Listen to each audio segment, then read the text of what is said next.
Silakan Pak Zubair. Baik. Bismillahirrahmanirrahim. Assalamualaikum warahmatullahi wabarakatuh. Waalaikumsalam warahmatullahi wabarakatuh. Alhamdulillah rabbil alamin. Salatu wassalamu ala asyrafil anbiya'i wal mursalin wa ala alihi wa sahbihi ajma'in. Amma ba'd. Yang terhormat para pimpinan perguruan tinggi beserta jajarannya yang telah bergabung dalam seminar nasional ini dengan tema yang kita angkat saat ini, yaitu pembelajaran pasca pandemi. Alhamdulillah pada kesempatan siang ini kita sudah masuk ke materi yang ketiga, yang sebagaimana tadi pagi kita sudah menyelesaikan 2 materi, ya. Materi pertama, kemudian pembukaan, ya, kemudian materi kedua pembelajaran berbasis riset, dan yang ketiga yang saat ini yang akan kita lanjutkan dari materi yang ketiga, yaitu pembelajaran berbasis riset. Alhamdulillah kita kembali memuji kepada Allah Subhanahu wa taala atas nikmat yang Allah Subhanahu wa taala berikan kepada kita hingga pada saat ini Allah masih memberikan kesehatan, kesempatan untuk mengikuti kegiatan kita pada hari ini, yaitu seminar nasional. Baiklah, perkenalkan, nama kami Muhammad Zubair, perwakilan dari Pasca Sarjana STAI Al-Furqan, yang insya Allah akan menjadi selaku moderator yang kemudian akan memandu jalannya materi hari ini, yaitu hari Senin pertanggal 9 Januari 2023. Baik, sebagaimana jadwal yang telah ditetapkan, yang menjadi narasumber yang akan memaparkan materinya yaitu Bapak Dr. Ahmad Sahidah, ya, beliau dari Universitas Nurul Jadid Paiton, Jawa Timur.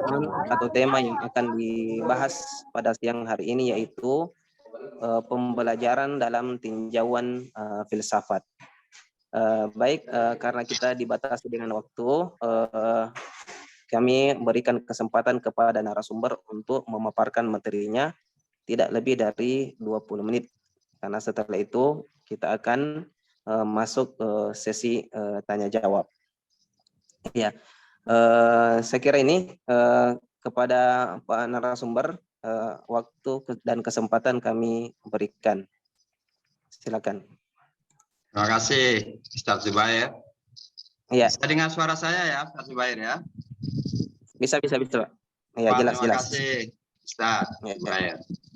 Dan sebelum saya memulai cerita tentang pengalaman mengajar filsafat yang sekaligus bagaimana pembelajaran dilihat dari perspektif filsafat, saya mengucapkan terima kasih kepada Bapak Ismail SWK yang telah memberikan kesempatan dan kepercayaan kepada saya berbagi dengan rekan-rekan di sini, baik sesama dosen dan mahasiswa, baik S1 maupun S2, dan alhamdulillah tadi telah disebutkan oleh Bapak Ismail bahwa institusi kami berada di bawah Yayasan Pondok Pesantren. Jadi universitas di mana pembelajaran dilakukan tidak bisa dilepaskan dari nilai-nilai dan norma-norma kepesantrenan atau pondok. Dan sebelum ini juga saya dilibatkan oleh Pak Ismail untuk bicara lingkungan dan pesantren. Saya pikir ini langkah baik untuk ke depan bahwa batas-batas geografis itu tidak menghalangi kita untuk berbagi. Dan ini sumbangan kita ya, di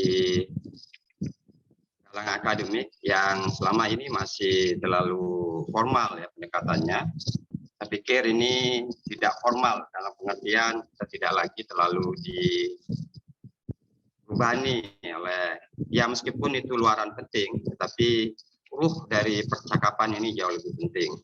Oleh karena itu saya sejak tadi pagi sudah mengikuti apa yang disampaikan oleh Dewan Pendidikan Maros ya Pak Ismail ya, tadi ya Pak, kemudian oleh Pak Ismail juga bicara tentang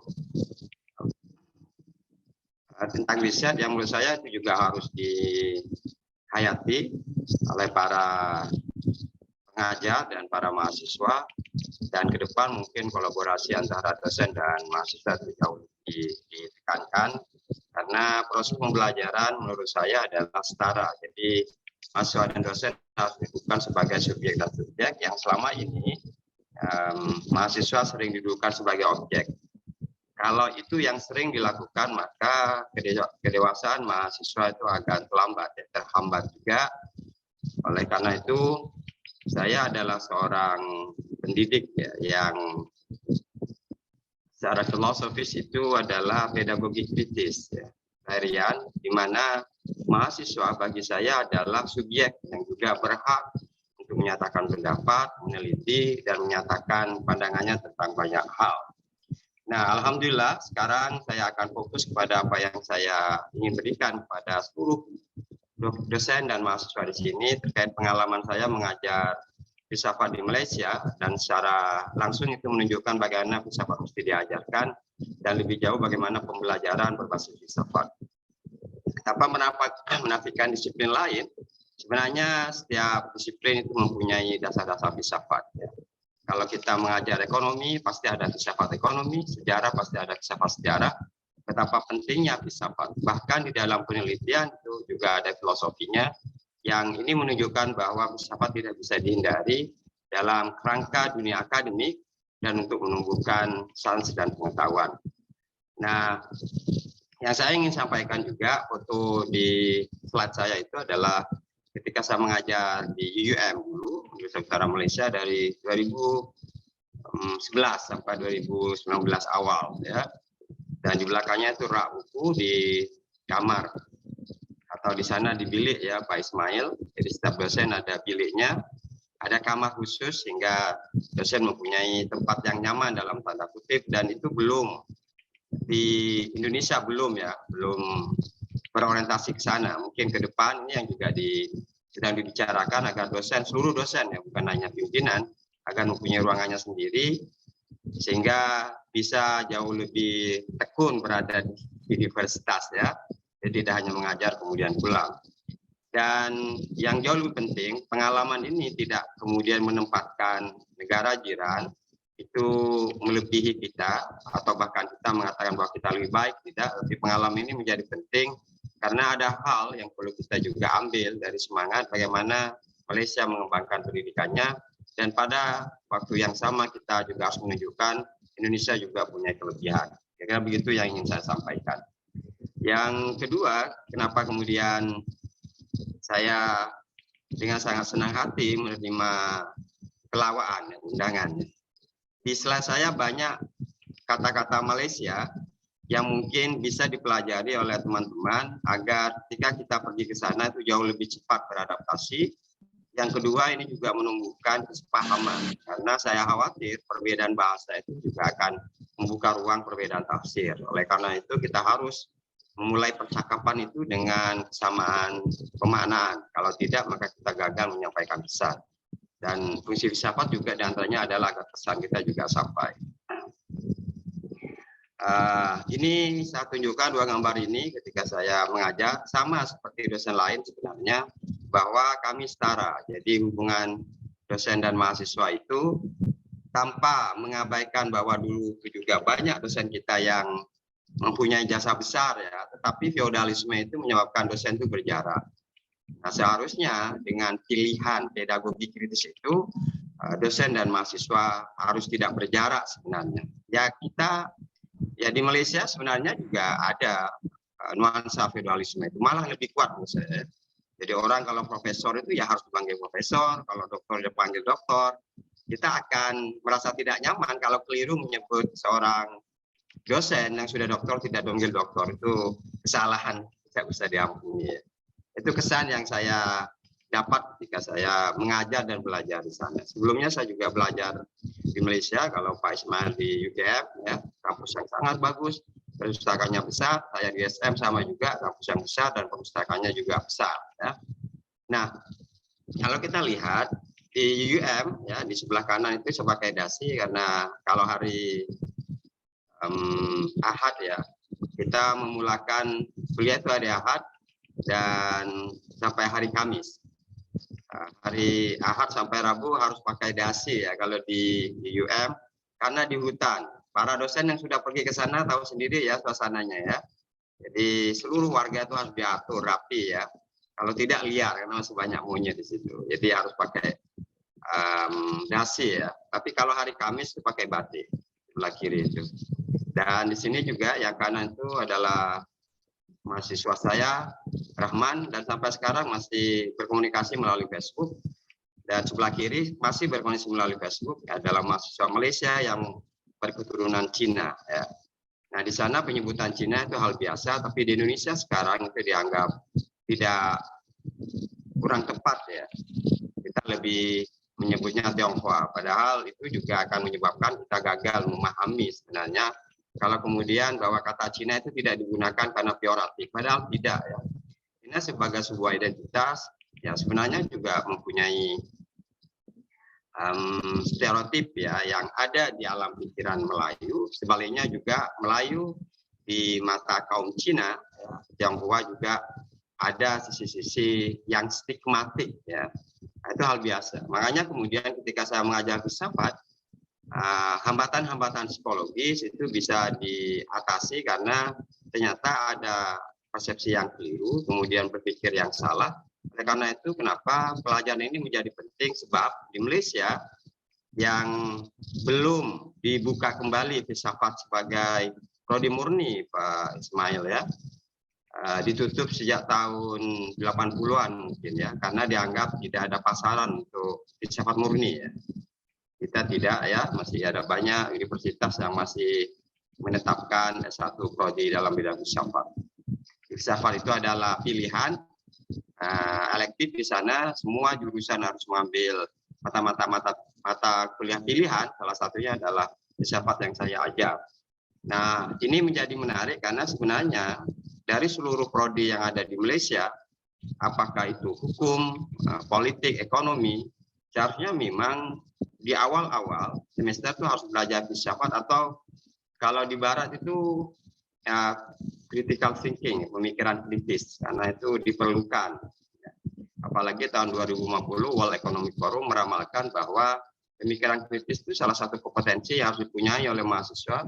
Ya tidak harus menunggu 2050 ya, karena saking pentingnya berpikir kritis itu. Kemudian kompetensi yang lain adalah kemampuan bekerja sama. Tidak ada perbedaan sebenarnya mahasiswa kita di Malaysia dan di Indonesia. Mereka hormat kepada dosen yang mengerjakan tugas-tugas. Jadi kita masih ada di alam pikiran Asia lah, ya, kalau kita pikir. Sementara filsafat yang diajarkan itu adalah alam pikiran Eropa yang sedikit banyak itu benturan nilai dengan kita. Jadi kalau saya dengan teman-teman dosen tamu di Malaysia itu yang dari Finlandia, Jepang, kemudian dari Amerika, itu tidak menyebut profesor ya untuk teman-temannya, tapi langsung menyebut nama ya. Malah kepada dosennya itu bahkan tidak perlu gelar-gelar itu disebutkan. Mereka jauh lebih setara dibandingkan kita. Hubungannya jauh lebih erat ya. Ini yang mungkin menyebabkan kita masih punya hambatan psikologis bagaimana hubungan antara mahasiswa dan dosen itu sangat dekat ya, sangat dekat. Dan saya pikir kita bisa memulai ya, hambatan-hambatan yang menyebabkan ada jarak. Ya. Nah oleh karena itu pengalaman saya mengajar filsafat itu sekaligus ini akan menjadi cermin bagi disiplin lain. Karena hubungan dosen dan mahasiswa itu tidak lagi dihalangi tembok besar, ya bahwa dosen itu serba tahu dan mahasiswanya itu harus mengisi kepalanya. Ini juga cara berpikir yang keliru sebenarnya di dalam filsafat. Sebab ketika dosen dan mahasiswa masuk ke ruangan, mereka sudah membawa pikirannya masing-masing dan dialog itu cara pembelajaran yang paling efektif dalam filsafat. Ya, termasuk juga pelajaran lain saya pikir ya, kalau kemudian mahasiswa masih diperlakukan sebagai kepala yang kosong, itu kan memindah sekolah menengah ya, atau aliyah ke universitas. Tidak ada dialog, tidak ada percakapan, dosen bekerja keras untuk meyakinkan mahasiswanya apa yang dipikirkan. Padahal asumsinya adalah mahasiswa itu juga membaca, ya, peluangnya makan lebih besar. Karena apa? Karena waktunya lebih banyak untuk belajar, sementara dosen kan banyak tugas, banyak beban ya. dalam sebuah kesempatan saya melihat bahwa mahasiswa itu bisa menjelaskan dengan contoh yang bisa jauh lebih dipahami oleh mahasiswa karena sebaya. Kan saya sebagai dosen kan sudah tua, ketika memberi contoh mungkin contoh lama yang tidak segera dipahami oleh mahasiswa yang mereka generasi milenial ya. Intinya kenapa kita harus menggunakan mahasiswa dan dosen. Nah, sama seperti di sini ya, filsafat juga diajarkan. Pertama ada mulai buku teks. Ada buku ajar yang harus ada ya. Ini dihasilkan oleh dosen-dosen yang mengajar subjek yang sama. Kemudian itu menjadi rujukan utama, tapi saya juga menambahkan buku-buku lain yang sengaja saya beli agar pembelajaran itu tidak apa yang disebut bukis ya, istilah ya, di mana orang cenderung menghafalkan buku, kemudian kalau bisa menjawab ujian seperti dalam buku, sehingga fungsi nalar itu sudah dimatikan sejak awal. Tetap ada buku ajar, tetapi critical thinking itu mesti sejak awal sudah dijelaskan dengan sangat bahwa apapun mata kuliah itu pasti bermula dari masalah. Kalau tidak ada masalah kita tidak akan bisa memulai sebuah mata kuliah. Yang kedua adalah berpikir. Berpikir kan banyak, ada deduktif, kemudian ya setidaknya kalau dari segi filsafat berpikir itu bisa ada dua ya, payung besar, idealisme atau materialisme empirisisme. Itu saja sebenarnya. Nah solusinya itu jalan keluarnya itu adalah tergantung kepada cara berpikir. Kalau peta diberikan sejak awal, saya pikir mahasiswa tidak lagi kebingungan karena biasanya mahasiswa selalu mengatakan bahwa filsafat itu rumit. Tidak ya. Filsafat itu kalau dalam buku Madilog Tan Malaka itu sebenarnya dua klub sepak bola kira-kira begitu ya. Yang satu itu idealisme klubnya, yang kedua adalah materialisme. Dari sejak dulu ya. Jadi kebenaran idealisme itu berdasar rasionalisme, empirisme berdasarkan pengalaman empirik, itu saja, yang lain keturunan. Jadi kalau cara pembelajaran disampaikan dengan bahasa yang mudah kita pahami, salah satunya dengan mengacu kepada Tan Malaka, maka filsafat yang diajarkan jauh lebih mudah kemudian. Ya. Apalagi sekarang banyak dosen filsafat yang mencoba untuk lebih memudahkan, bukan kemudian menggampangkan ya. Misalnya Fahrudin Faiz, dia seorang dosen, adik kelas saya waktu di Desain Kalijaga, mengajarkan filsafat di masjid itu kan dulu tidak terbayangkan. Tapi dengan YouTube ya, dengan penggunaan bahasa yang bisa dijangkau oleh khalayak, maka pikiran-pikiran filsafat itu lebih bisa dipahami oleh publik. Bahkan masa filsafat juga dapat mengambil keuntungan. Ternyata ya, puncak pengetahuan tertinggi itu bukan semakin rumit dia diucapkan dan semakin benar, tapi semakin mudah disampaikan, maka itu adalah puncak dari pengetahuan. Oleh karena itu, tidak seperti dulu sebenarnya. Pengajaran filsafat sekarang ini tidak terbatas pada monolog, di mana dosen dominan, tapi sumber-sumber yang diberikan itu sudah berlimpah ya, karena dunia digital memungkinkan mahasiswa punya akses kepada kanal YouTube. Ya, di YouTube itu juga banyak bahan-bahan MOOC ya, di mana filsafat diajarkan oleh banyak dosen di dunia, dari banyak universitas di dunia, dari Paris ke Amerika, yang bisa diakses mahasiswa ya, sehingga mereka bisa mempunyai cermin yang lain, mana sebuah mata kuliah itu diajarkan dengan baik. Nah, sebenarnya kerangka itu yang diinginkan filsafat. Jadi sejak awal saya tidak menyebutnya tidak ada kebenaran mutlak dan objektif ya. Tetapi saya melihat bahwa kebenaran itu banyak karena perspektif yang hadir itu juga berbagai. Inilah yang kemudian mengapa filsafat akan menjadi menarik, sebab semua orang juga punya filsafat, semua orang mempunyai pandangan cara melihat. Jadi kita sama ya, tidak ada bedanya. Tetapi memang buku rujukan ini seperti kata Pak Ismail tadi di awal, jangan sampai kemudian bertahun-tahun digunakan ya Pak ya. Jadi harus diperbaharui, disesuaikan dengan tantangan baru. Kalau tidak, maka dia akan menjadi barang yang mati, tidak hidup dan tidak relevan, di mana seharusnya pengetahuan itu membantu manusia untuk memahami diri dan lingkungan.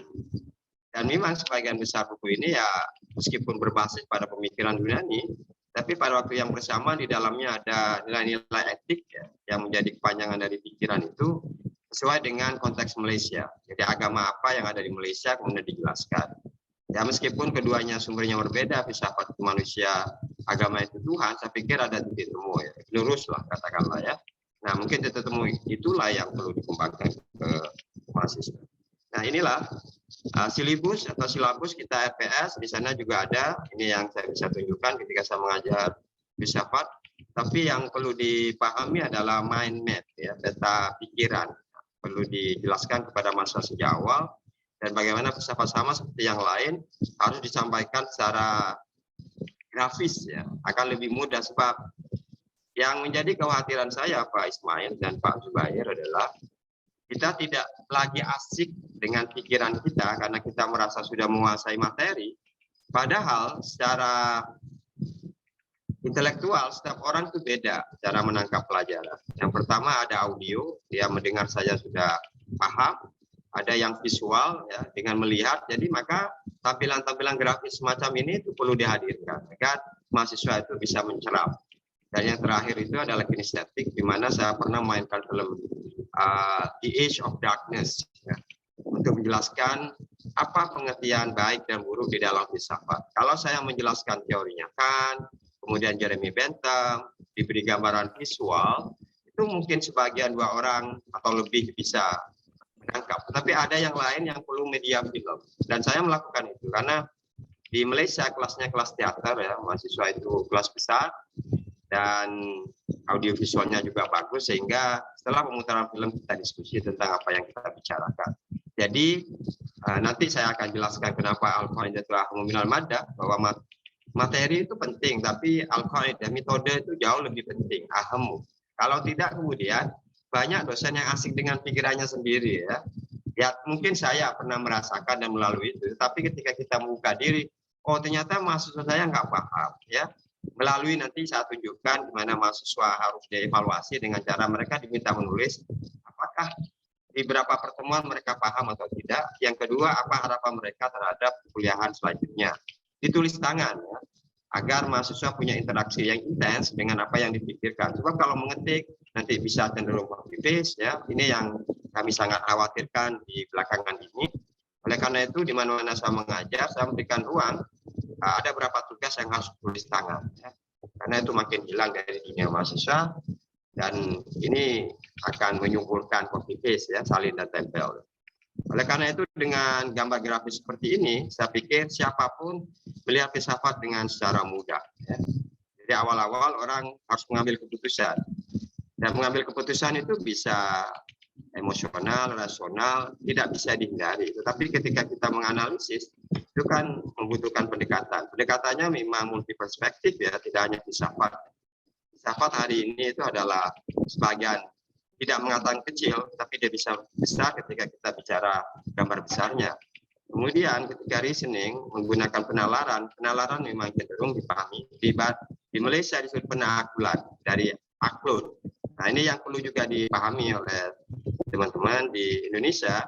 Di Malaysia itu ada kecenderungan untuk menggunakan bahasa Arab, ya, untuk istilah-istilah yang bisa diserap ke dalam bahasa Melayu, meskipun kemudian di awal 70-an dia akan menggunakan bahasa Indonesia, ya, kalau tidak ada khazanah Melayunya, kosakata Melayu. Tapi kebanyakan kebelakangan ini saya melihat bahwa Malaysia cenderung menggunakan bahasa Arab untuk menerjemah atau mengalihbahasakan konsep-konsep yang berasal dari Barat. Contohnya reasoning itu penaakulan. Jadi cara berpikir di sini ada logika yang juga dipelajari, logik di sana, ya. Di Malaysia banyak istilah-istilah lain, ya, misalnya pengakuan itu adalah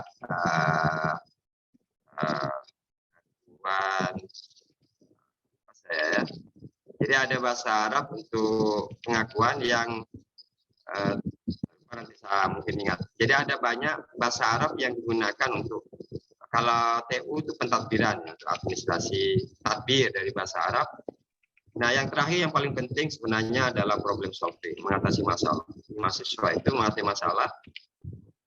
Nah, masalah ini macam-macam, ya, ada masalah praktis, ada teoritis yang harus dipelajarkan sejak awal. Dan yang terakhir evaluasi penting dilakukan. Jangan-jangan masalah itu bisa dipecahkan, tapi setelah dievaluasi dia tidak justru menghambat, ya, bukan mengatasi masalah.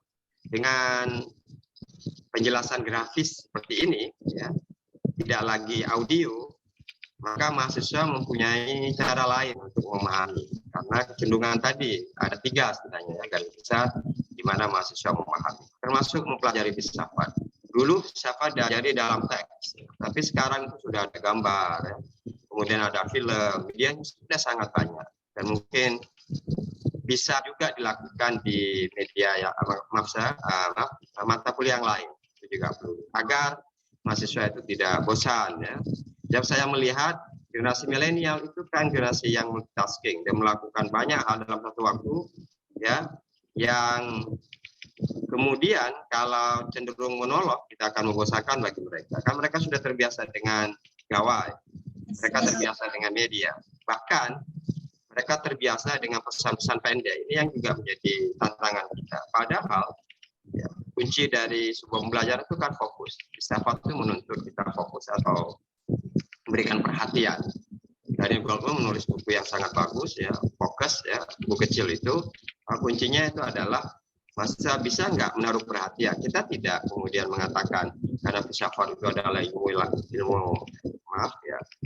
langit yang kemudian orang terpesona karena harus mendongak misalnya. Tidak bisa begitu. Kalau dia tidak dijelaskan dan tidak dipahami mahasiswanya, maka gagal sejak awal. Jadi kita perlu instrumen lain agar langit itu bisa dilihat lebih dekat. Itulah kemudian evaluasi menjadi penting dalam pelajaran apa yang kami lakukan di UM. Nah, kami akan melakukan dari agar kita bersama bisa saling berbagi ya, para dosen di sini. Kira-kira dalam disiplin lain menemukan kendala tidak? Ya.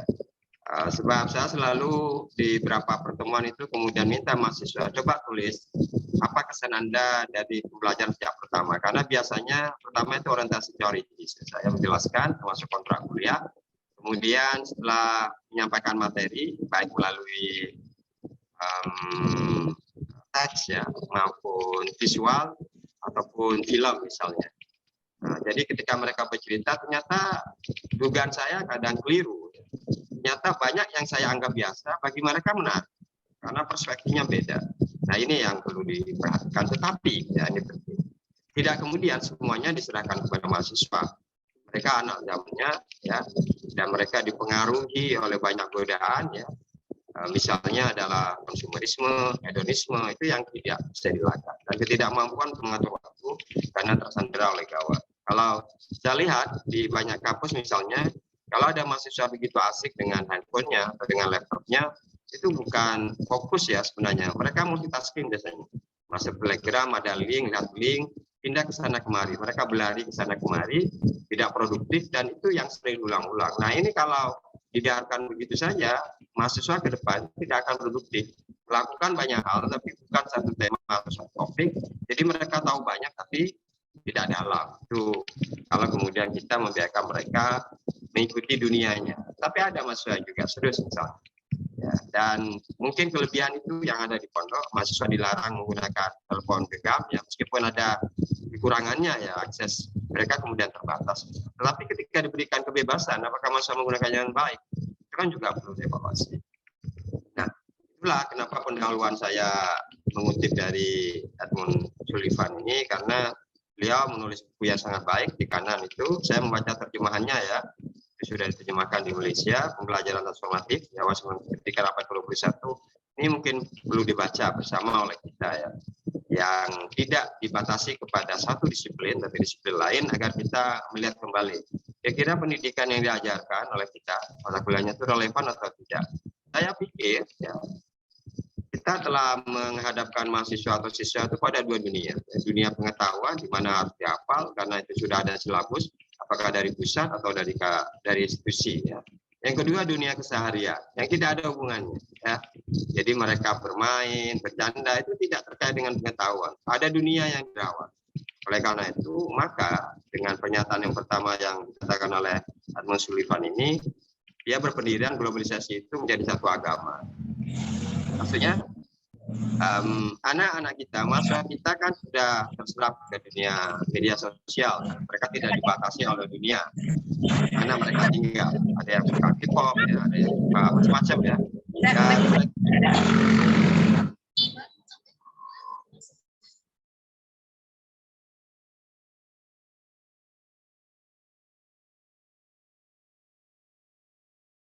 siaran televisi, misalnya film Korea, itu sudah bisa menggeser waktu kita. Itu artinya apa? Jadi produk global itu akan menjadi keyakinan baru masyarakat kita. Kita harus punya dasar ini agar nanti pengajaran filsafat itu mempunyai panduan. Ya, kemudian filsafat diajarkan bahwa Yunani adalah kebenaran, kita harus menengok Eropa agar kita bisa mendapatkan kebenaran, kan tidak di situ sebenarnya. Tapi bagaimana orang mencari kebenaran itu yang ditanamkan pada masa kita. Dan ini yang kedua, ternyata agama itu globalisasi itu maksudnya ya. Ya, yang sekarang memupuk manusia itu justru merusak manusia karena kecenderungan hedonistik ya. Dan memang saya melihat bahwa apa yang dikonsumsi mahasiswa kan cenderung kebendaan ya. Artinya hal yang bisa didapat secepat mungkin ya, karena mereka generasi instan. Kemudian kalau makan masak mie generasi instan. Berbeda dulu kami waktu masih santri di pondok itu masih masak sendiri ya. Masih ada proses di situ. Jadi di situ diajarkan kesabaran, diajar bagaimana kita mencapai tujuan, tapi sekarang kan tidak ya. Karena sebentar masuk ke gitar selesai ya. Jadi ketika begini, maka kemudian mereka tidak bagi proses. Mereka akan menjadi generasi yang tergesa-gesa. Jadi lahir tergesa-gesa, pindah dari benda ke benda. Nah, kenapa kemudian dari pikiran besar ini sangat perlu diajarkan. Dan ini kemudian tidak hanya di jurusan filsafat saja, dan secara otomatis bagaimana pelajaran filsafat bisa mewarnai jurusan-jurusan yang lain tanpa kemudian mengatakan filsafat itu adalah ibu pengetahuan. Itu kan dulu itu menurut saya. Ya, semua pengetahuan itu penting. Kira-kira meskipun secara historis bahwa filsafat kadang disebut ibu pengetahuan. Nah, dari gambaran besar ini maka tujuan filsafat itu adalah, ini saya kutip ya dari William Lougheed. Dan buku ini saya dapatkan dari perpustakaan ya. Perpustakaannya besar. Ya, mudah-mudahan bapak-bapak yang di sana masih sempat yang perpustakaannya. Dan koleksinya ribuan, buku filsafatnya sangat banyak. Padahal tidak ada jurusan filsafat, itu yang menarik ya. Dan saya begitu merasa mendapatkan surga di sana karena ya meminjam buku yang asli itu saya pikir itu juga kebahagiaan ya. Bukan fotokopian. Dan dengan menanamkan tujuan itu sama juga dengan disiplin lain, saya pikir jadi tujuannya harus jelas. Anda belajar filsafat itu mau kemana? Kira-kira begitu ya. Jadi pertama menyelesaikan masalah umum, maksudnya masalah-masalah yang terjadi hari ini, sekarang di publik, sehingga filsafat itu relevan. Jadi filsafat itu tidak hanya bicara Tuhan, ya maklumlah kalau orang baru belajar kemudian bicara Tuhan biasalah itu. Masih anak filsafat semester 1 atau 2 ya, dan itu yang saya alami dulu juga sebenarnya. Lebih jauh sebenarnya filsafat itu mengatasi masalah kemanusiaan. Di abad klasik, filsafat itu adalah hal yang sehari-hari ya, apa yang membuat kita bahagia, apa yang membuat orang senang, kan itu yang perlu dijawab dan itu masih relevan hingga sekarang dan abadi. Itulah kenapa disebut perennial philosophy, filsafat yang abadi itu karena filsafat itu sebenarnya ingin memecahkan masalah-masalah esensial manusia hari ini sebenarnya dan hari ini adalah mengulang masa lalu. Hanya mungkin instrumen cara atau tidak, makanya dengan belajar filsafat kita bisa membedakan tujuan dan kemudian bisa membedakan alam. Yang kedua kecakapan komunikasi, itu bahasa Malaysia kecakapan ya di sana. Nah komunikasi ini menjadi penting sebab pesan yang kita ingin sampaikan ke publik itu bukan hanya sekadar apa yang dipikirkan oleh si penutur, tapi juga menimbang siapa yang diajak bicara. Kalimu ala qadriyum kulihim itu peribahasa yang sangat dikenal saya rasa ya, dan Zubair ya. Kalau kita bicara ya sesuaikanlah dengan mahasiswanya, sesuaikan dengan masyarakatnya. Makanya filsafat itu tidak kemudian bahasanya serba langit sebenarnya, dia membumi sebenarnya. Maka pilihan kata ya yang bersifat parsimoni artinya bisa dijangkau halayak menjadi penting. Apa gunanya kita bicara kebenaran disampaikan dengan bahasa yang sulit, kemudian orang tidak paham. Itu secara filsafat kering kemudian ya. Dan ada seperti itu memang ya. Dan ada orang yang gandrung seperti itu. Jadi filsafat itu orang yang menyendiri ya, bicara konsep, rumit, bahasanya neologis ya, bahasa-bahasa baru yang tidak dikenal di kamus itu ada namanya neologisme yang didasari ya, seorang ahli filsafat bahwa bahasa kamus nggak cukup ya, kita harus buat bahasa baru karena apa, realitas terlalu rumit. Tapi memang betul ya. Karena bahasa awam itu memang pertama artifisial, dangkal, ya, dia tidak total. Nah, filsafat itu punya mimpi itu, meskipun kemudian disanggah oleh postmodern, nggak ada filsafat yang bisa menyemuai itu. Filsafat itu adalah tetap primordial, dia menyorot, ya, kayak seperti Sinter, ya, dia hanya menyorot apa yang dia arahkan. Tapi saya pikir itu perdebatan yang memang di disiplin lain juga ada, zoologi ada, apalagi agama, ya. Agama mazhabnya banyak, kira-kira begitu, Ustaz. Yang kedua, kuasa memujuk, kuasa kemampuan untuk membujuk orang.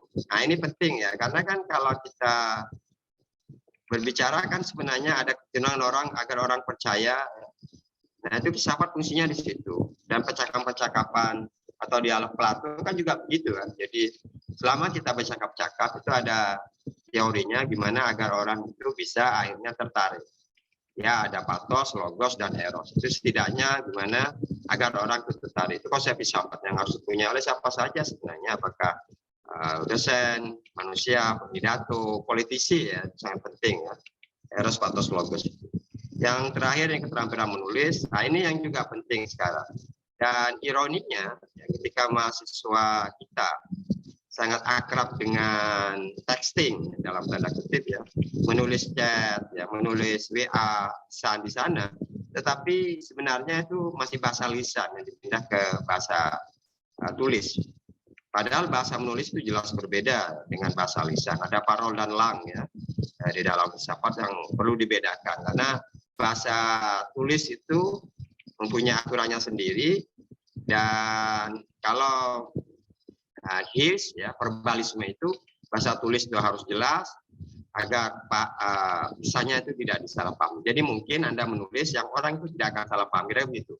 Tapi saya pikir itu perlu kepiawaian, dan itu salah satu tujuan kenapa kemudian filsafat mesti diajarkan. Karena sekarang kan dunia digital, ya, di mana orang akses kepada informasi secara tertulis. Tapi banyak tulisan yang dangkal, ya, tulisan yang provokatif, ya. Provokatif dalam pengertian negatif, ya. Di awal kata itu provokatif itu bisa suatu yang memantik kita untuk berpikir sebenarnya. Ini tidak melulu negatif, provokatif. Ya, itulah kenapa bahasa mudah retak, ya, ada filsafat yang akan membongkar agar kata itu tidak mudah. Nah, selanjutnya adalah tujuan. Nah, saya bilang tadi itu kenapa bisa perlu diajarkan. Nah, hal yang penting dari filsafat itu etika. Sebab kenapa etika? Karena ketika kita belajar filsafat di dalam pendidikan, maka tujuan pendidikan itu etis. Orang gimana agar bisa menjadi baik. Nah, masalahnya adalah tujuan dari etika ini yang universal itu eudaimonia. Di dalam filsafat, ya, agak susah memahami eudaimonia dalam bahasa kita. Dia tidak bisa kebahagiaan, tidak bisa kesejahteraan begitu saja, ya. Karena ada indikasi semacam. Tapi mudahnya adalah biasanya di dunia barat diterjemahkan happiness dan well-being. Kira-kira kan gini, ya, bisa nggak pelajaran lain fungsi etisnya itu ke sana? Orang belajar yang matematik dia merasa senang, orang yang belajar agama dia senang, ya, senang dalam otentik, ya, bukan senang kemudian dogmatik, tertutup, ya, karena filsafat pada akhirnya terbuka. Oleh karena itu di masa yang sama ini yang kenapa filsafat itu menjadi penting untuk kita lihat, ya. Dan pelajaran itu tidak hanya berarti pada teks, tapi kepada praktik sebenarnya. Sebab di dalam filsafat, kalau orang diajar dan dia tidak melakukan apa yang dipikirkan, maka yang salah itu dosen. Sebab dia tidak mampu menjelaskan sehingga orang mendorong untuk berbuat. Jadi betapa penting kata-kata. Jadi kalau ada orang mengkritik orang pintar berkata-kata itu keliru.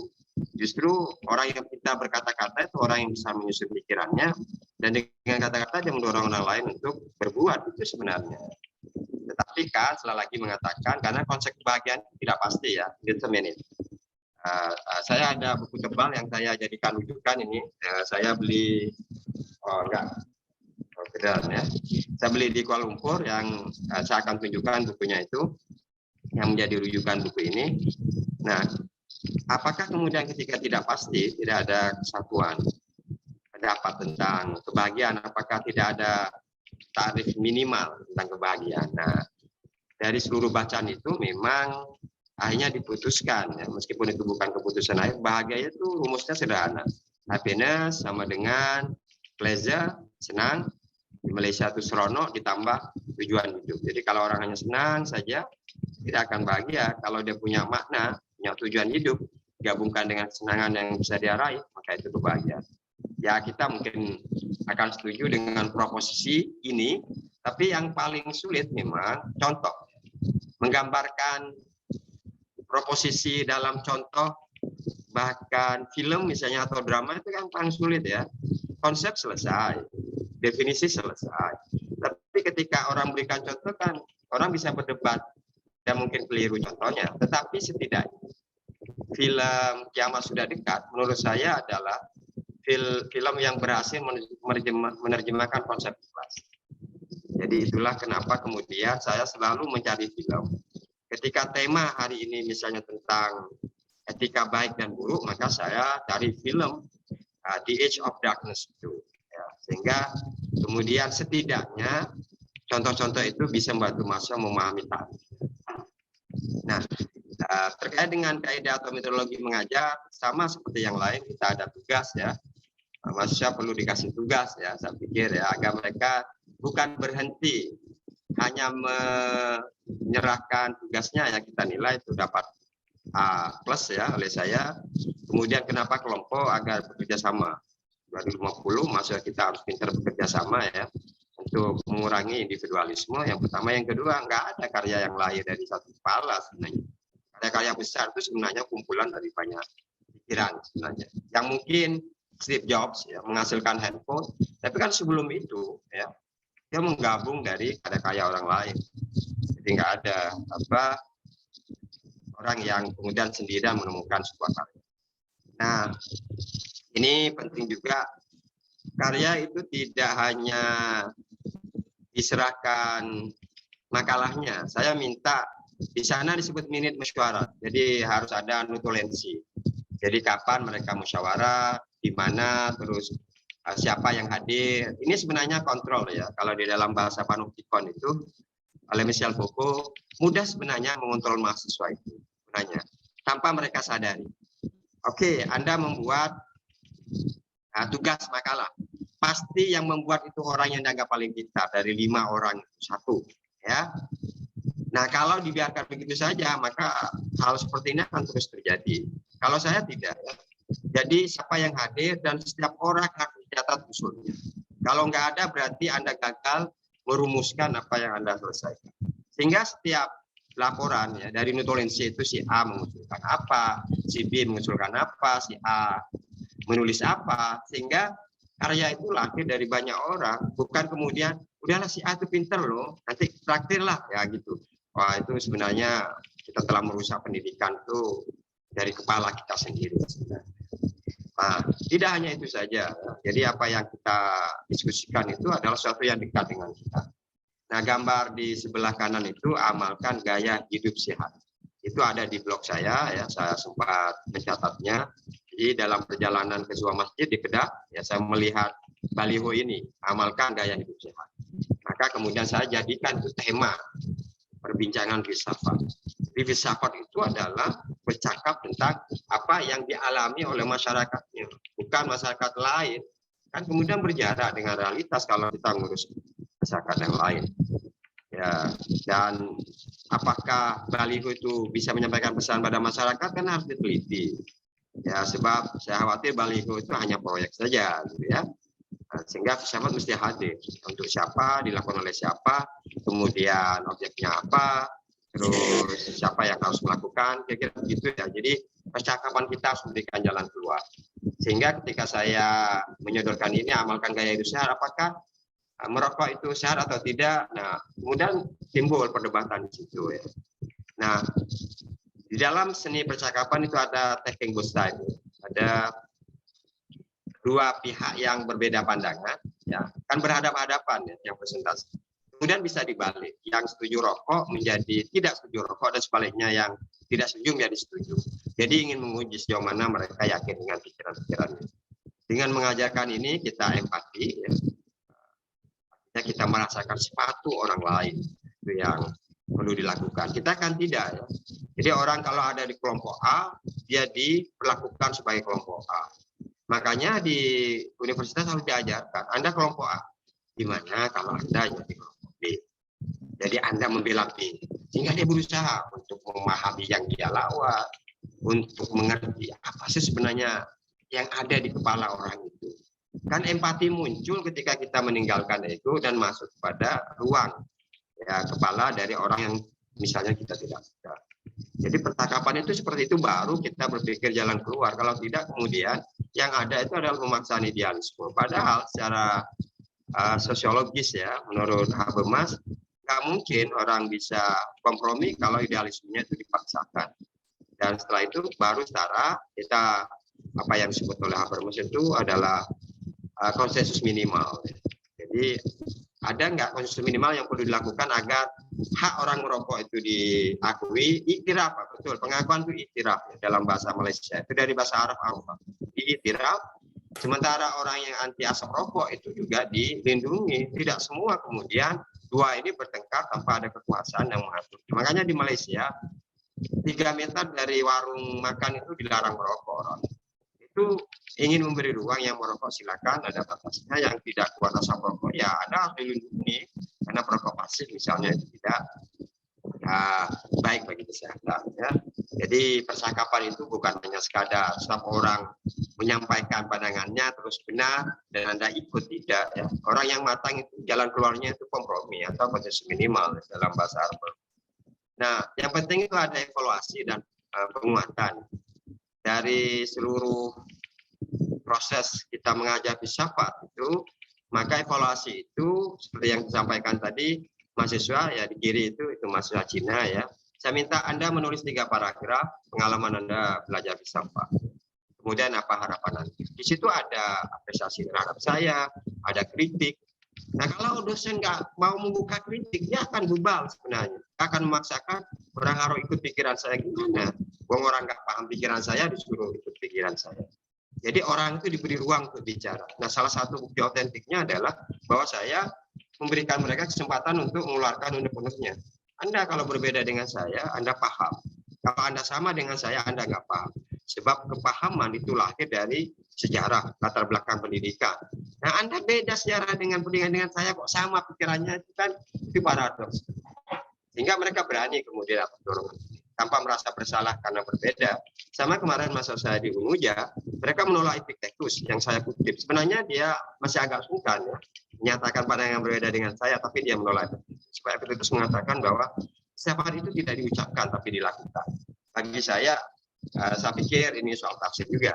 Tapi mahasiswa akan diposisikan setara, berbeda itu adalah saya. Dan saya menggunakan juga evaluasi itu di Facebook ya, media sosial.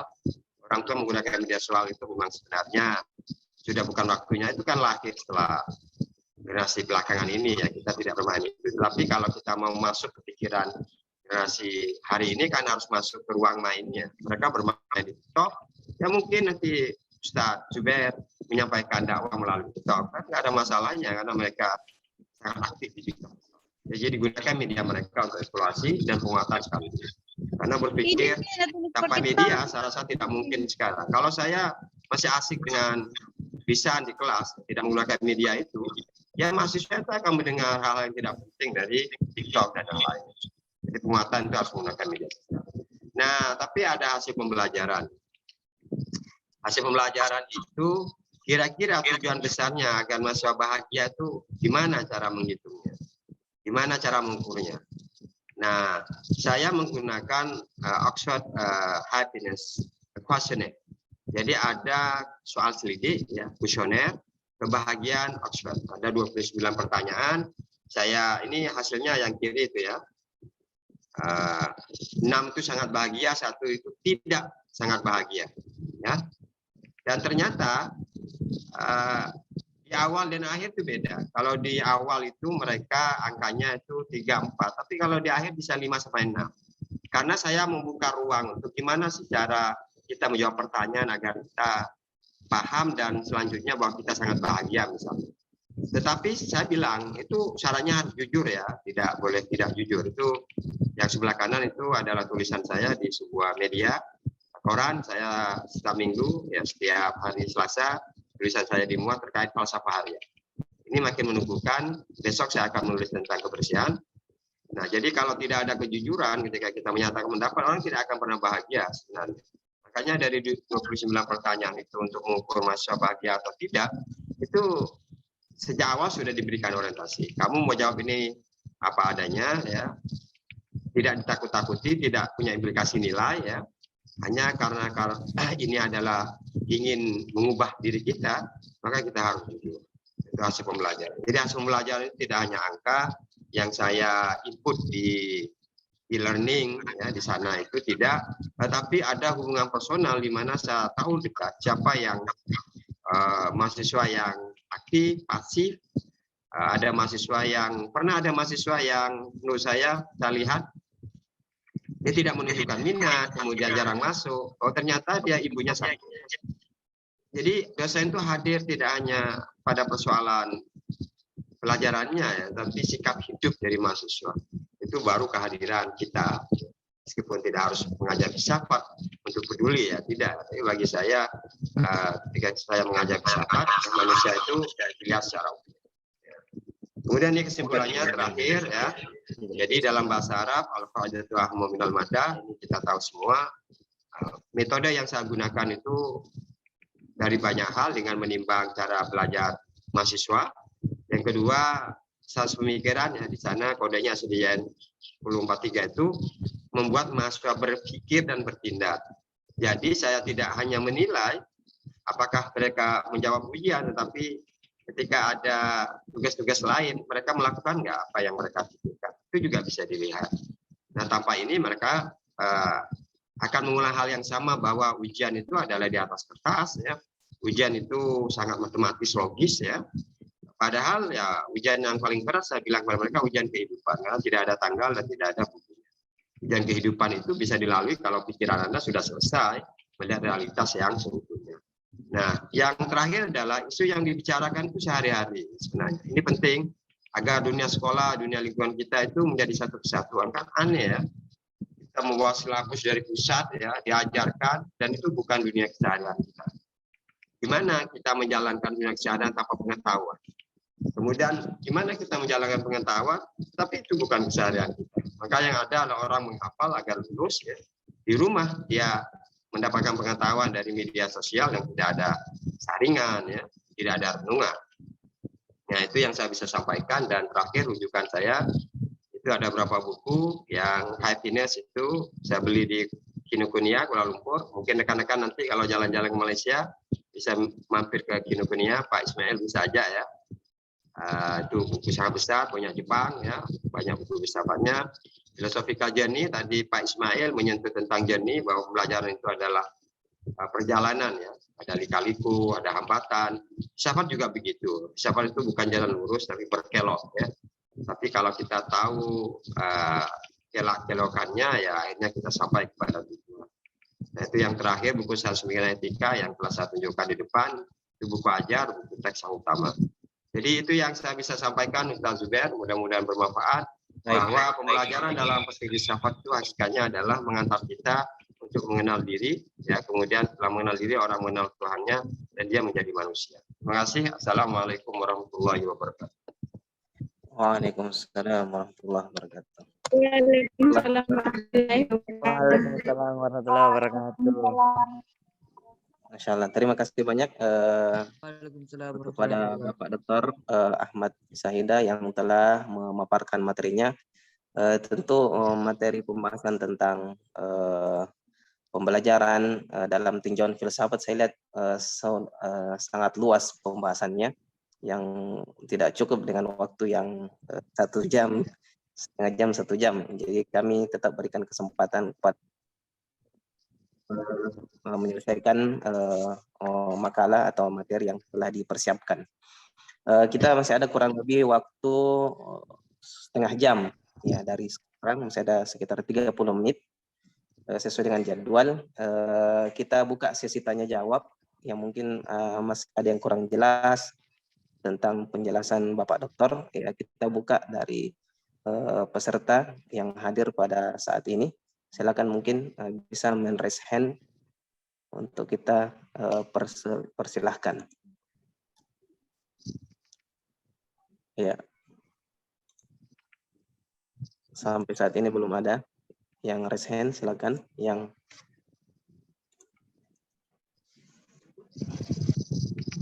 ya. Mungkin karena pembahasan tentang filsafat ini kayak pembahasan yang cukup berat, Pak Dokter, sehingga masih banyak mungkin peserta yang belum begitu paham tentang pembelajaran filsafat. Baik, kita tunggu lagi. Silakan yang mau bertanya dari peserta yang hadir dalam Zoom ini. Ada yang mau ditanyakan?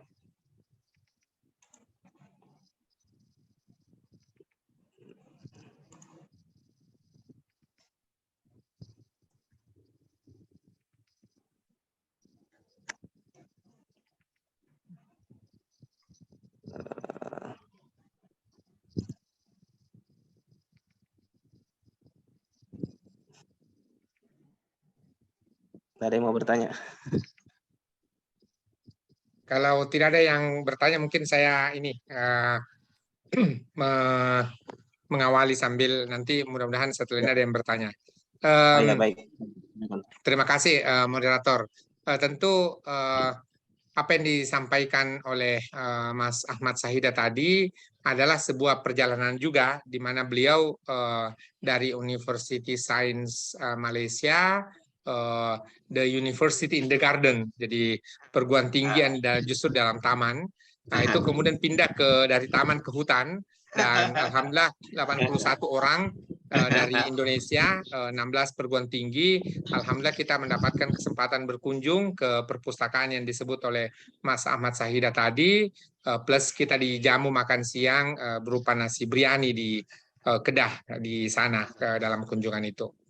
Namun kemudian tentu saya ingin meng-highlight kembali, menekankan kembali tadi dikatakan oleh Mas Ahmad bahwa ada hal-hal yang ya namanya kehidupan dunia pasti ada plus minus, ada yang bagus di Indonesia, sebaliknya juga ada yang kurang, begitu pula di Malaysia. Dan Mas Ahmad sekarang ini mengajar di Indonesia, mungkin boleh cerita sekali lagi pengalaman mengajar di Malaysia, ya aspek-aspek senangnya, lalu kemudian di Indonesia itu aspek-aspek senangnya juga seperti apa, ya sehingga kemudian Mas Ahmad menikmati dua kondisi ini, menikmati suasana mengajar di Malaysia dan pada saat yang sama juga menikmati suasana mengajar di Indonesia. Terima kasih.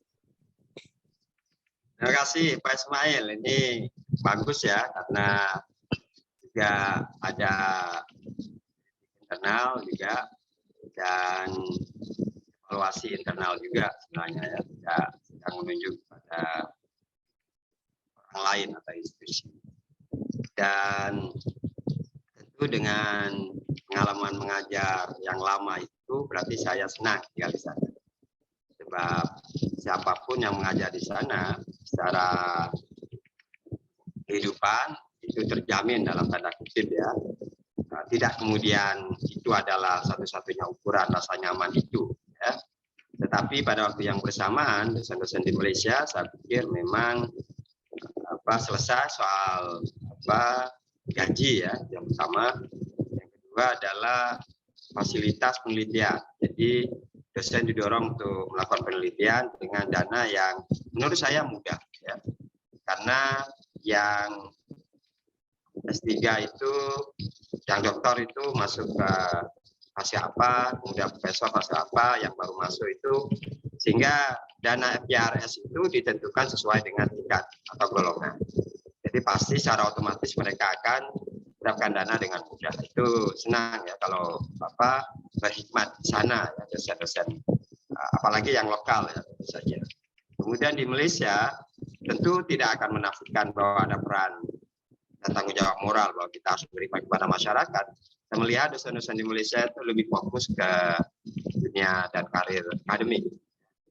Jadi yang nyambi macam-macam itu tidak terlalu banyak, dan kalaupun ada paling jadi tamu masjid ya Pak Ismail. Sehingga mereka betul-betul menjalani fungsi tugas itu sebagai akademisi. Dan saya melihat memang di sana itu kalau bisa ya, saya lihat ritme kerjanya memang bagus. Jadi kalau masuk jam berapa, pulang jam berapa, setelah itu mereka tidak melakukan kerja akademik dalam tanda kutip ya. Mereka akan dengan keluarga misalnya. Atau ada kegiatan malam misalnya, ada tamu dari Indonesia, mereka akan temui keesokan harinya misalnya ya. Sebab kita juga perlu belajar ya bahwa orang bekerja itu ada batas ya. Tidak kemudian bekerja sepanjang waktu atau sistem kebut semalam. Kalau bisa dibagi waktunya ya. Misalnya kalau penyediaan dokumen itu misalnya ya, itu yang nggak tahu rekan-rekan dosen di sini kan hampir semua dosen itu punya beban ya untuk menyiapkan dokumennya. Padahal kalau saya mengajar di Malaysia itu dengan sistem e-learning itu ya memang ada tridharma ya, tapi kan cukup diupload ya sekali selesai. Tidak ada sistem portal yang selesainya di situ, tidak terlalu banyak lah. Ya apakah sistem macam-macam BKD sangat banyak ya.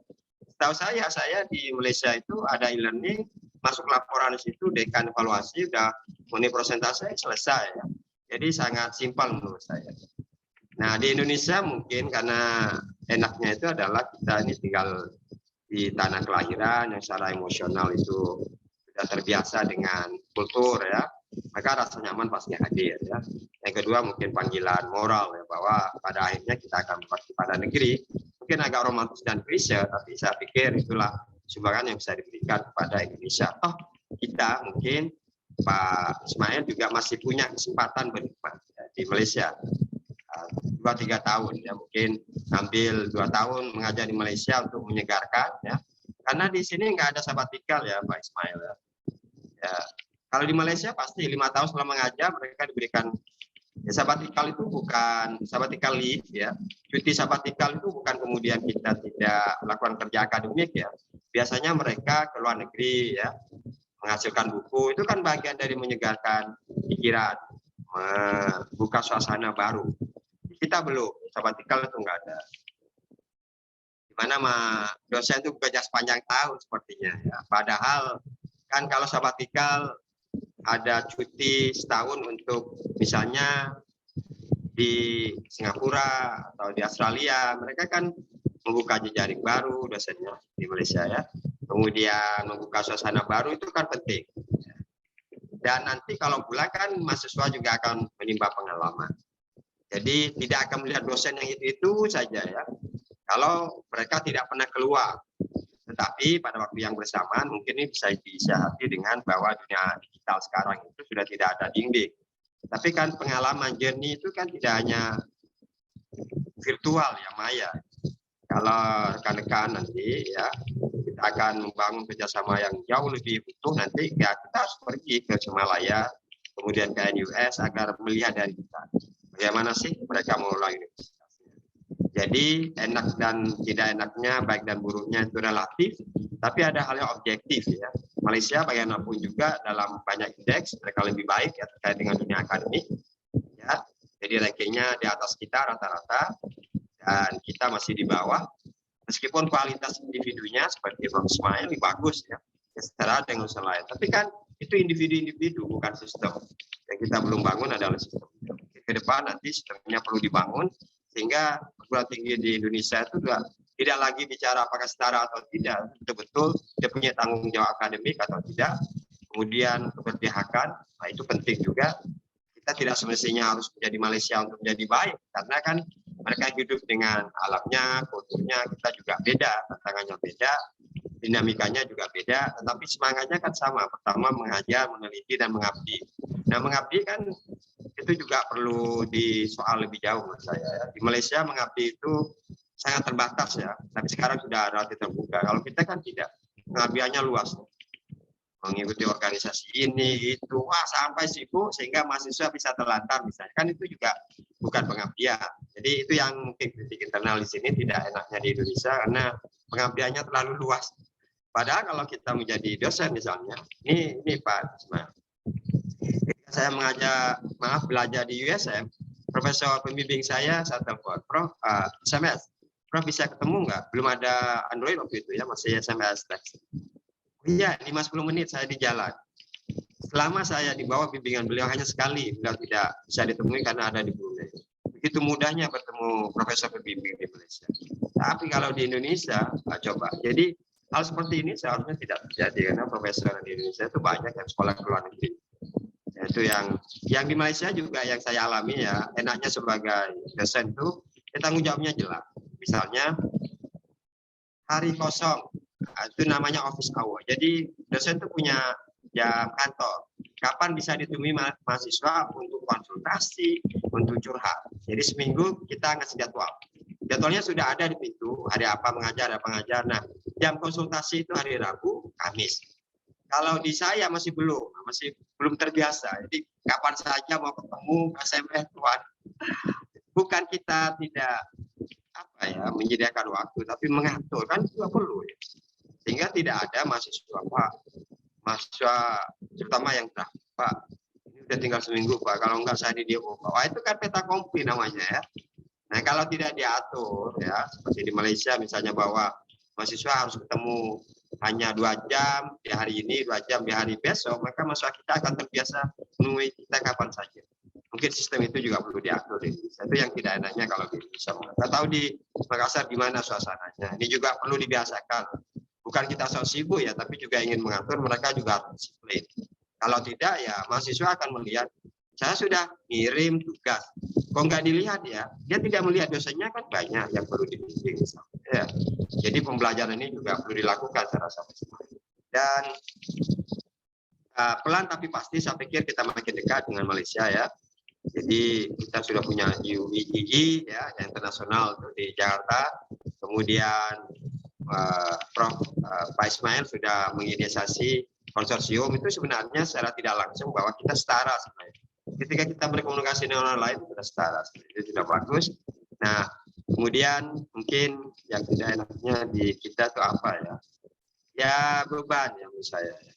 Beban administrasi. Padahal ketika di MBBX kemarin kami mengikuti yang dikutip oleh LLDikti 7 itu gini. Nadiem menyatakan bahwa sebisa mungkin dosen itu jangan terlalu banyak mengisi dokumen, kira-kira begitu.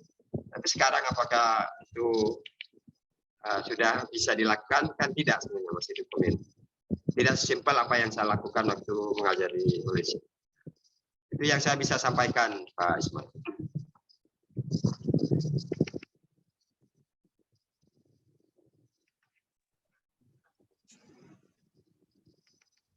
Baik.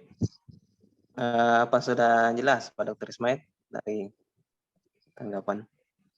Ya, terima kasih. Itu ada chat masuk di box, silakan diteruskan.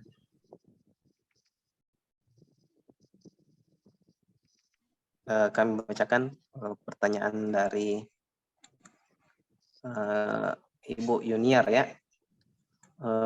Beliau menanyakan bagaimana kedudukan ilmu filsafat dalam kehidupan manusia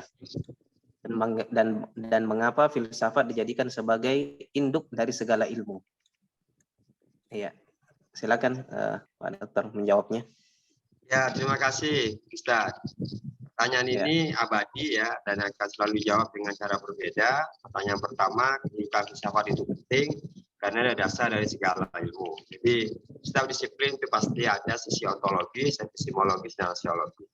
Apa yang dibicarakan, bagaimana dia dibicarakan, dan manfaat apa dari ilmu itu. Makanya kemudian kenapa filsafat itu penting? Karena dia basis dari semua pengetahuan. Nah, tentu kemudian yang kedua, kenapa dijadikan induk? Ya, itu implikasi dari yang pertama. Induk di sini adalah secara historis, ya, filsafat itu di era Yunani itu merangkumi, ya, mencakup banyak disiplin sebenarnya. Jadi ketika disebut filsafat waktu itu ya biologi, ya teologi, kosmologi, jadi hampir segala ilmu yang sekarang tersegmentasi itu pada waktu itu disebut filsafat. Makanya kenapa filsafat disebut induk ya. Tetapi menariknya yang perlu dipelajari bahwa filsafat itu juga punya fase-fase yang menjadi perhatian. Kalau yang pertama, orang bicara pengetahuan itu melihat alam. Yang kedua Tuhan. Yang ketiga adalah manusia. Jadi di era modern itu ya antroposentris. Kalau asumsinya itu kita harus mendasarkan kepada orang-orang esensialis bahwa pusat dari segala kebenaran itu manusia. yang melihat kebenaran bahkan menciptakan Tuhan ke manusia. Tapi sekarang ada yang disebut linguistic turn, titik balik filsafat ya. Filsafat sudah terkait dengan bagaimana kita memahami realitas itu melalui bahasa. Jadi analisisnya itu linguistik. Kalau kita mau menyampaikan kebenaran, ya kata Gadamer, apa yang tidak bisa disampaikan dengan bahasa ya tidak ada. Maka bahasa kedudukannya menjadi penting di dalam filsafat. Karena ada dan tidak adanya kan diuji secara linguistik. Bahkan secara empirik, orang kan akan mengucapkan melalui bahasa. Dan bahkan meskipun disebut eksakta, angka-angka itu adalah bahasa yang lain. Itu kan kode dan simbol. Betapa pentingnya linguistik. Oleh karena itu tetap bahwa ada hal-hal yang prinsip dalam pengetahuan filsafat itu dasar, disebut induk karena itu adalah alasan historis ya. Dan memang di dalam tulisan saya ya, yang dimuat di Alif ya, saya bercerita tentang ini Ibu Fira Yunia ya. Pengalaman belajar filsafat di UIN Sunan Kalijaga Jogja dulu, sekarang ya UIN ya, dulu ya IN. Saya belajar filsafat. Nah, ketika saya aliyah, ya, kenapa saya mengambil filsafat? Sebab ilmu ini induk. Nah, gitu Bu. Jadi ini terkait dengan pertanyaan Ibu. Kalau dapat induknya kan anak-anaknya mudah. Ya, belajar psikologi, belajar psikologi, antropologi, mungkin naif ya, tetapi sebenarnya kalau orang itu betul-betul bisa memahami filsafat, maka kemungkinan dia akan mudah untuk membayangkan disiplin-disiplin lain. Dan kalau orang paham ya disiplin yang dia tekuni, misalnya Bertrand Russell, ya dia matematika awalnya, maka kemudian dia ke filsafat. Jadi sebenarnya bahwa pada akhirnya orang akan kembali kepada filsafat. Sebab pengetahuan untuk pengetahuan itu kan nggak mungkin.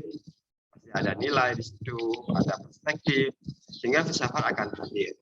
Tetapi masalahnya kemudian, kenapa filsafat itu dikhawatiri, kemudian ditakuti, dicemaskan?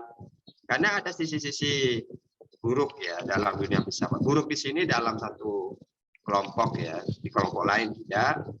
Misalnya kalau Imam Syafi'i pernah mengatakan, ya kalau filsafat hadir maka dilempar aja pakai sandal. Asobuni, jadi ada sisi sejarah buruk ya di kita. Tapi itu tidak hanya Muslim ya Bu ya, di dunia Kristen itu juga begitu. Filsafat itu pernah dianggap barang haram karena menggugat keyakinan. Nah oleh karena itu ketakutan-ketakutan itu juga muncul di dalam kitab An-Nuqayah oleh Asyuyuti. Belajar filsafat itu haram. Nah ini yang kemudian kita mewarisi pandangan-pandangan ini. Nah dengan pertanyaan ini maka Ibu sedang menggugat bahwa filsafat itu cara ya, mengungkap realitas. Sekarang itu bukan satu-satunya cara karena sudah terbagi kepada banyak cara dan sudut pandang itu. Jadi tidak hanya bisa. Tetapi pada akhirnya kalau kita memang mau jujur ya bahwa baca dunia Sofi misalnya kan jelas itu ya. Seorang anak kecil itu sebenarnya sejak kecil itu sudah punya rasa ingin tahu, dan rasa ingin tahu itu diwujudkan dengan bertanya, dan itulah filsafat. Makanya dalam metode Sokrates itu adalah kunci dari pengetahuan itu bertanya. Tandanya apa? Ya tanda question tag, tanda tanya itu. Misalnya ada proposisi nih Bu ya, orang harus melakukan sembahyang. Itu proposisi. Dan itu adalah teologis. Tapi ketika mengapa orang harus sembahyang, maka itu tidak lagi teologis, tapi itu filsafat. Karena orang bertanya alasannya. Reasoning tadi Ibu. Yang kedua, itu juga kemudian tidak menjadi barang haram kita. Karena Mustafawi itu menulis falsafah fikih, kitab itu ya. Artinya bahwa filsafat itu bisa hadir di mana-mana. Hanya memang ada pengalaman buruk itu, tetapi kalau kita mau menangkap ruh dari filsafat, apalah takyun, apalah tafakkarun, maka sebenarnya induk itu bukan berlebihan istilahnya. Karena disebut filsafat atau tidak, ketika orang berpikir dan bertanya, maka dia berfilsafat. Ketika orang harus mempunyai dasar untuk bernegara, misalnya, untuk bermasyarakat, maka disebut falsafah negara. Itu menunjukkan bahwa filsafat itu memang dasar. Hanya persoalannya kemudian di dalam sejarah pemikiran, ya, filsafat itu makin banyak ranting, ya. Kemudian yang menjadi pekerjaan besar kita sebenarnya Ibu, bukan filsafat hanya sebagai penalaran atau penaklukan, tapi filsafat sebagai kerja-kerja praktis. Makanya orang yang belajar filsafat baru-baru ini itu tidak lagi terpenjara oleh abad tengah atau abad klasik. Ya, di abad modern ini Peter Singer misalnya Ibu, dia tidak lagi bicara tentang Tuhan ada atau tidak, tetapi misalnya animal ethics, etika binatang. Bagi Peter Singer Ibu, kalau manusia punya etika, binatang itu juga punya etika, maka kita harus jangan menyakiti binatang. Alasannya banyak Bu, karena binatang itu juga merasakan kesakitan, masa kita tega menyakiti. Mungkin kalau itu dibaca itu akan mengubah banyak persepsi kita dan mengganggu keyakinan kita selama ini. Sebab Peter Singer, dia dosen di Australia, filsuf modern yang perlu kita baca, sehingga filsafat juga semakin relevan. Gaji dosennya 80% didonasikan. Ya. Agak jarang dosen melakukan itu. Artinya dari filsafat betul dipahami dan dijalankan.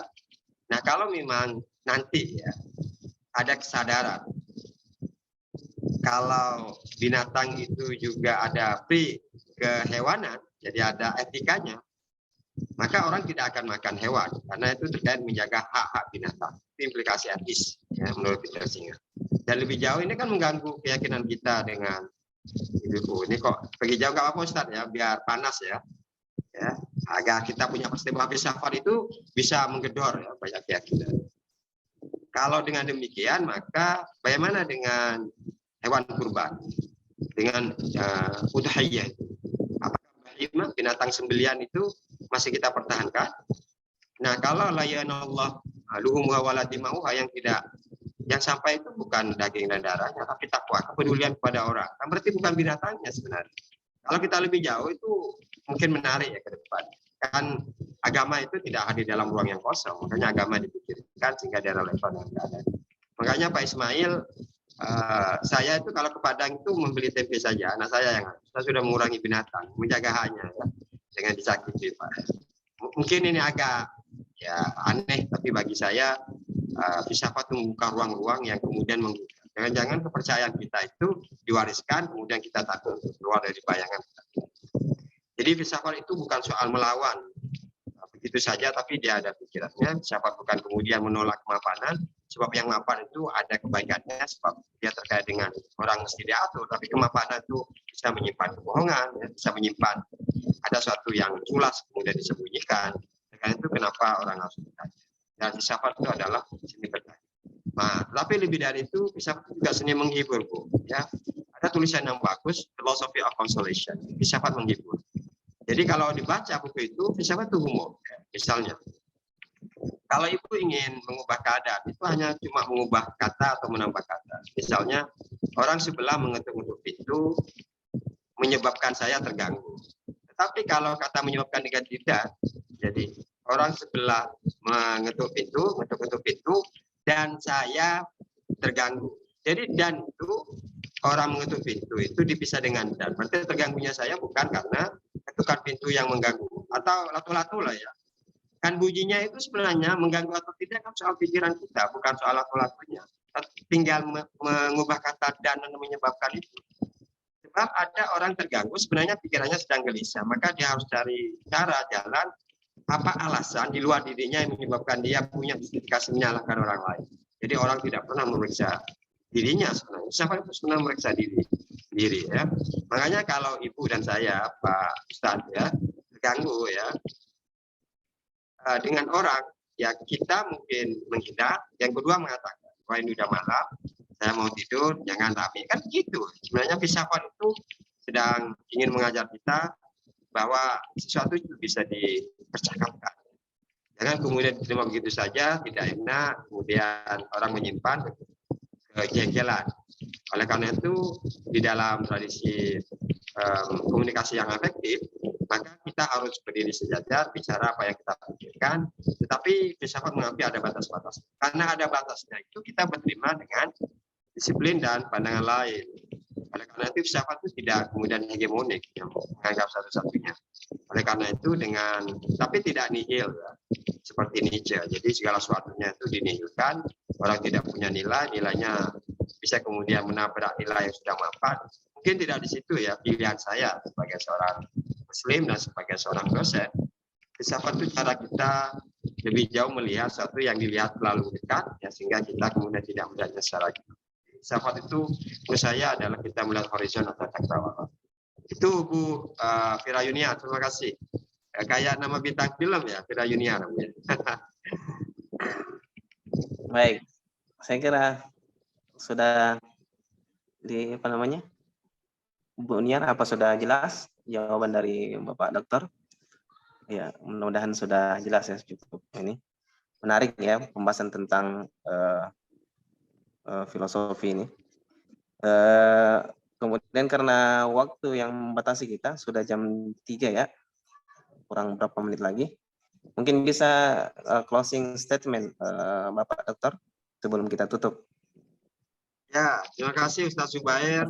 Ini adalah diskusi yang baik, seminar yang baik, melibatkan banyak akademisi dengan latar belakang yang berbeda, sehingga satu sama lain saling membuka diri untuk perubahan pendidikan Indonesia ke depan. Dan saya juga belajar dari Pak Ismail tadi tentang bagaimana riset itu perlu digalakan, dan filsafat karena sering bertanya, maka penelitian itu harus menjadi karya. Terima kasih.